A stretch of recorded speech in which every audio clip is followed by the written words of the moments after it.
2018லேருந்தே பார்த்தீங்கன்னா, இந்த stomach pain வந்து ரொம்ப ஜாஸ்தியா இருக்குது பீரியட்ஸ் டைமில். நான் அதுக்காக வந்து ட்ரீட்மெண்ட்டும் எடுத்துக்கிட்டேன்.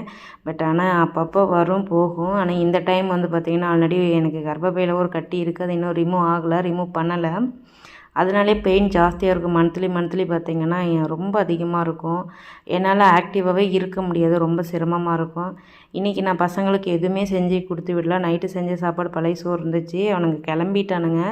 அதனால் எனக்கு மனசு கேட்கல. அம்மா நீங்கள் ரெஸ்ட் எடுங்க, நாங்கள் மதியம் கேண்டீனில் சாப்பிட்டுக்குறோம் அப்படின்ட்டா. காலையில் பெரியவன் தான் டீ வச்சு கொடுத்தான். நானும் டீ குடிச்சிட்டு பக்கத்து வீட்டு அக்கா இன்றைக்கி என்னை கொண்டு போய் பாப்பா விட்டுருக்கா, என்னால் சுத்தமாக வண்டி ஓட்ட முடியாதுக்கா அப்படின்னா, சரி ஓகேடா அப்படின்ட்டு கிளம்பிட்டாங்க. நான் சாப்பிடலையாடான்னு, நீ ஊட்டி விட்டால் தான் சாப்பிடேன்ட்டானுங்க. சரி ஓகேன்னு சொல்லிட்டு கொஞ்சம் தயிர் ஊற்றி சாப்பாடு ஊட்டி விட்டு கிச்சன் பெட்ரூம்லாம் வந்து பார்த்தா அப்படியே கடைஞ்சி எடுத்து வைக்கல. எல்லாத்தையும் எடுத்து வச்சுட்டு காய்கறி நைட்டு வாங்கிட்டு வந்திருந்தேன் பாப்பா கூட்டுறோமா சாயங்காலம் கறி எடுத்துகிட்டு வரும்போது அதை எல்லாமே பார்த்தீங்கன்னா க்ளீன் பண்ணி வச்சுட்டு கீரையெல்லாம் பறித்து வச்சுட்டு வீடு வாசல்லாம் கூட்டிகிட்டு கம்முன்னு படுத்துக்கிட்டேன். அப்புறமேட்டுக்கு நமக்கு தயிரில் சோறு சாப்பிட்டுக்கலான்ட்டு விட்டு